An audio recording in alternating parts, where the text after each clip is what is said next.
Par dabas spēku mūsdienu pasaulē mēs neaizdomājamies, cik ļoti tas ir aktuāls temats. Mēs dzīvojam pilsētā, steidzamies, elpojam izplūdes gāzes un ēdam pārtiku no lielveikaliem. Bet mūsu gemons joprojām augst pēc dabas. Tāpēc es izvēlos papildināt savu uzturu ar to, kas nāk no tīrākajām pasaules vietām, no okeāna dzīlēm, no augiem, kas auguši saulē.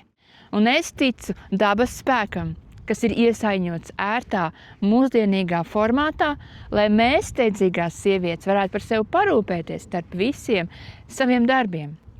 Tas ir mans miera un stabilitātes punkts šajā trakajā ritmā ikdienas. Ja arī tu vēlies sajust šo dabas atbalstu ikdienā, ieraksti komentārā daba, un es tev pastāstīšu, ko tieši es lietoju.